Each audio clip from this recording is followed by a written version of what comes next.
ओम शांती 25/6/2026 सद्गुरुवारचे महावाक्य।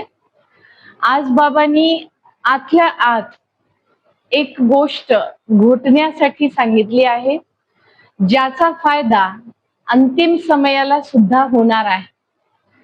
एकत्र सेवाधारी कंबाइंड रूपधारी कसं बनायचं आणि त्याचा फायदा काय आहे हे सुद्धा आज बाबांनी सांगितलं। वाह्यात फालतू विचारांना संपवण्यासाठी बाबांनी आज उपाय सांगितला आणि सकाळी सकाळी उठल्यानंतर बाबांशी काय बोलायचं, काय संवाद साधायचा याबद्दल खूप सुंदर बाबांनी आज आपल्याला आचरणात आणण्यासाठी युक्त्या सांगितलेल्या आहेत। चला तर मग आजचे साकार मुरलीचे महावाक्य ऐकूया। गोड मुलांनो, पावन बनण्याचा एकमात्र उपाय आहे बाबांची आठवण। आठवणीची मेहनत शेवटी सुद्धा कामाला येणार आहे। आजचा प्रश्न आहे, संगम युगावर कोणता तिलक लावला तर स्वर्गाच्या बादशाहीचा तिलक मिळेल? उत्तर, आतल्या आत घोटायचं आहे की मी आत्मा आहे। बाबांकडून वारसा हक्क मला घ्यायचा आहे। मी पण बिंदी आहे, बाबा पण बिंदी आहे। बादशाहीचा तिलक प्राप्त तेव्हाच होईल जेव्हा ही स्मृती सदैव राहील। बाबा म्हणतात, मी गॅरंटी घेतो, शाश्वती करतो की तुम्ही आठवण केली तर अर्ध्या कल्पापर्यंत रडण्यापासून तुमची सुटका होईल। ओम शांती। आज बाबांनी महावाक्यांमध्ये सर्वप्रथम सांगितलं की तुम्हाला उल्हास पाहिजे की मला बाबांना आठवण करून स्वतःला पावन बनवायचे आहे। इथेच मेहनत करायची आहे। संगम युगावर जी मेहनत आपण स्वतःवर घेऊ, उल्हासाने बाबांची आठवण करू, तितकं भविष्य प्रारब्ध श्रेष्ठ बनणार आहे।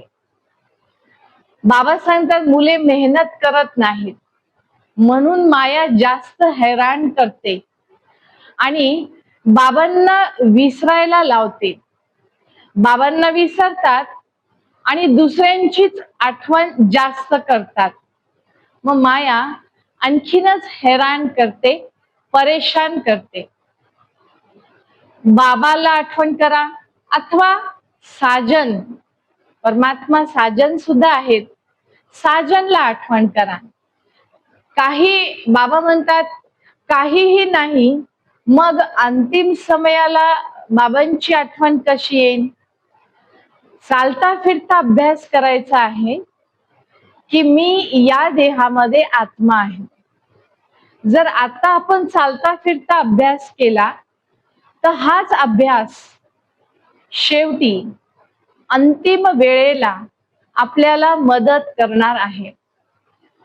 खूप मुले बाबांना विचारतात म्हणून बाबा सांगतात की खूप धोका खातात की माया अशी असे आम्हाला तंग करते। रावण तर धोकेबाज आहेच, बाबांनी आज स्पष्ट सांगितलं, रावण तर धोकेबाज आहेच, पण आपली सुरक्षा बाबांच्या आठवणीमध्ये आहे। सकाळी स्नान करून, एकदम प्रभात सकाळी स्नान करून एकांत मध्ये छतावर जाऊन अथवा हॉल मध्ये बाबा म्हणतात येऊन बसा आणि एकांतात चिंतन करा, ज्ञानाचं चिंतन आणि बाबांची आठवण। विचार सागर मंथन करा आणि बाबा पुढे सांगतात स्वतःचा चार्ट ठेवा। किती वेळ आम्ही बाबांची आठवण केली, किती वेळ आत्म्यावरचा जंक उतरवण्यासाठी किती मेहनत घेतली, हा आपला आपला लेखाजोखा हिशोब आपणच पाहायचा आहे। पुढे बाबा सांगतात की भक्त पौर्णिमेला सत्यनारायणाची पूजा करतात, पूजा मांडतात, पूजा ठेवतात आणि नंतर प्रसादही वाटतात. पण बाबा म्हटले पौर्णिमेलाच सत्यनारायणाची पूजा विशेष करतात, तर आपल्याला आता 16 कला संपूर्ण बनायचं आहे. पौर्णिमा अर्थात पूर्ण, तर आता 16 कला संपूर्ण बनायचं आहे आणि सतयुगामध्ये जाण्याच्या योग्य बनायचं आहे. बाबा म्हणतात ग्रहस्थ मध्ये भले राहा, धंदा व्यवहार कार्यव्यवहार जरूर सांभाळा, पण आठवण करायचं आहे की आम्ही इथे पावन बनण्याचे पुरुषार्थी आहोत. तपस्या इथे करायची आहे, पावन बनण्याची तपस्या. आणि म्हणून बाबा म्हणतात देहसहित देहाच्या सर्व संबंधांना विसरून स्वतःला आत्मा निश्चय करा. आता जर हा अभ्यास आपण केला नाही तर बाबा सांगतात अंतिम वेळेला खूप पश्चाताप करावा लागेल. माया तेव्हाच जोरात सापट मारते जेव्हा आपण थोडासा कंटाळा, आळस किंवा देहभानामध्ये येतो आणि माया चापट मारून काळा कुट्ट बनवून टाकते. बाबा म्हणतात बाबा गोरा बनवण्यासाठी येतात, गोरं बनवतात आत्म्याला, आणि माया चापट मारून पुन्हा काळ बनवते. नुसतं काळा नाही, काळा कुट्ट बनवते. बाबा पुढे सांगतात कितीही दान पुण्य केले, कितीही मेहनत केली, काही जण आगीमधून जातात, अग्नीमधून पार होतात, विविध प्रकारची मेहनत करतात, परंतु बाबा म्हणतात ही मेहनत काहीही कामाला येत नाही. शिवबाबांची आठवण हेच कामाला येणारी गोष्ट आहे. बाकी हे जे रिद्धी सिद्धी वेगवेगळ्या सिद्धी करतात हे काहीही कामाला येणार नाही. बाबा म्हणतात सहज योग करा, विचार करायचा आहे, स्वतःला विचारायचंय की मी किती वेळ बाबांच्या आठवणीत स्थिर राहते. बाहेरच्या बाह्यात विचारांना उडवून टाकायचं आहे. बाबासाहेबांना निश्चय बुद्धी झाल्यानंतर माया विघ्न घालू शकत नाही. निश्चय डळमळ आहे, निश्चयामध्ये कमी आहे, तर माया विघ्न घालते. पुढे बाबा सांगतात मधल्यामध्ये आतल्या आत हे सदैव घोटा की मी आत्मा आहे, शरीर नाही. बाबा म्हणतात ही मी आत्मा आहे ही स्मृती, याचंच गायन भक्तीमध्ये केलं जातं. तुलसीदास चंदन घिसे, श्रीराम तिलक लगाय. राजाईचा तिलक. कोणता तिलक? जेव्हा मी आत्मा आहे ही स्मृती घोटली तर परमात्म्याकडून भविष्याचा राज तिलक आपल्याला प्राप्त होणार आहे. भक्तीमध्ये याचं फक्त गायन केलं, आपल्याला प्रत्यक्ष रूपामध्ये याला संगम युगावर आचरणात आणायचं आहे. बाबा म्हणतात जसं गुरु शिष्याला बाजूला बसवून शिकवतात, तसं इथे ब्रह्माबाबांच्या तनामध्ये शिवबाबा येऊन दोघेही आपल्याला शिकवत आहे. एकाच तनात दोन आत्मा आसपास आजूबाजूला बसून शिकवत आहे. बाबा म्हणतात सतयुगामध्ये ना आयुष्य जास्त आहे, तिथे योगी अवस्था आहे. आत्म्याची स्मृती असल्यामुळे योगी अवस्था आहे. कलियुगामध्ये भोगी आहेत, भोगी आहेत म्हणून इथे रोगी आहेत. बाबांनी खूप सुंदर सांगितलं आहे, भोगी अर्थात अपवित्र. सतयुगामध्ये योगी आहेत अर्थात पवित्र आहे. इथे अपवित्र असल्यामुळे, कलियुगामध्ये भोगी असल्यामुळे इथे कर्मभोग आहे, विविध प्रकारचे कर्मभोग आहे. पुढे बाबांनी समजावून सांगितलं की तुम्ही वयोवृद्ध आहात, कुब्जा आहात, तुम्हाला मी जास्त त्रास नाही देणार. आज कुब्जा म्हणजे वयोवृद्ध असं बाबांनी सांगितलं. बाबा म्हणले तुम्ही कुठे जाता, तुम्हाला मी जास्त त्रास नाही देत. तुम्हाला जर कुणी विचारलं की तुम्ही कुठे जात आहात, वयोवृद्धांना विचारतात रोज रोज कुठे जात आहात, तर तुम्ही उत्तर द्या आम्ही गीता पाठशाळेमध्ये जात आहोत, आम्ही पुन्हा देवता बनण्याचा अभ्यास करत आहोत. बाबा म्हणले की सदैव हा विचार करा की आम्ही देवता बनण्याचे पुरुषार्थी आहोत. हे चिंतनच तुम्हाला आनंद देईल. हे चिंतन बुद्धीमध्ये असेल तर खुशी राहील. पुढे बाबा सांगतात हिसाब किताब इथेच चुकतू करायचा आहे.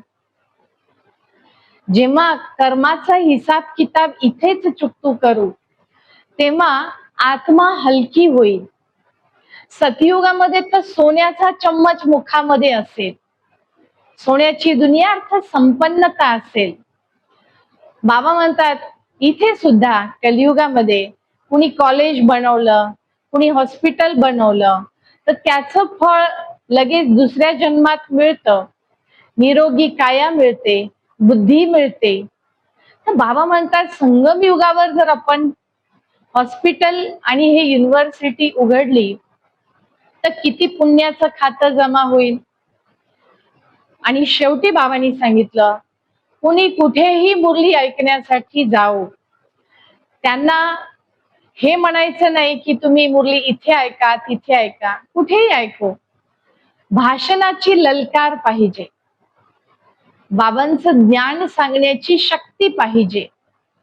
बाकी कुणी कुठेही जाओ आणि बाबांचे महावाक्य ऐको.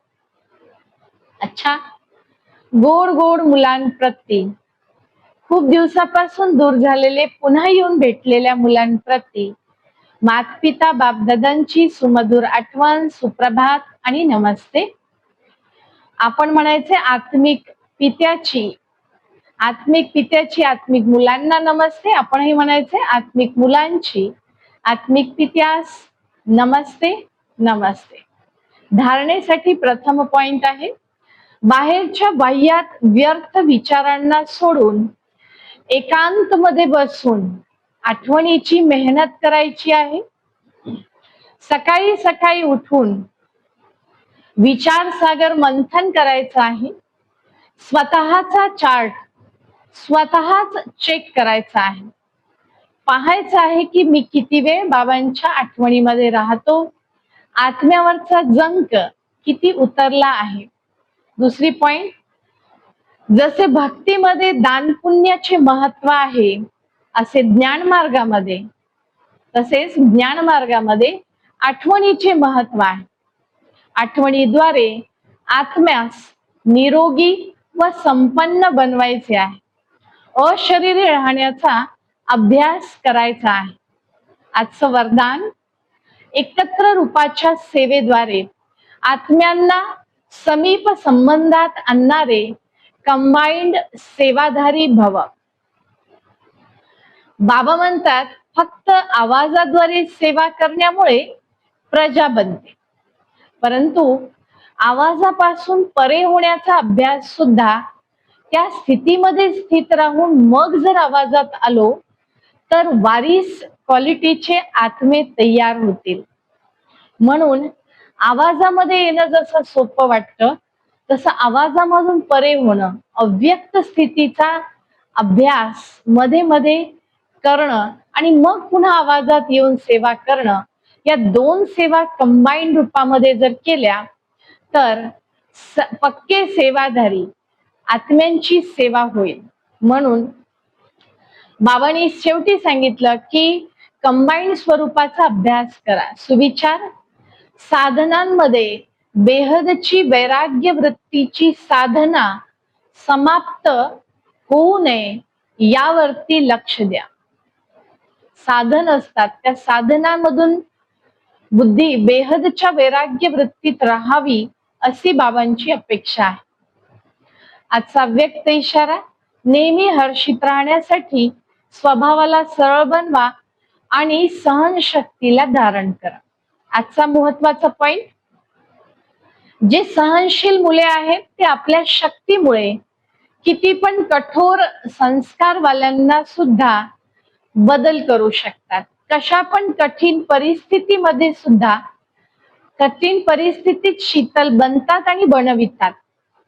सहनशीलतेच्या गुणवाला नेहमी गंभीर असेल आणि सखोल विचार करेल.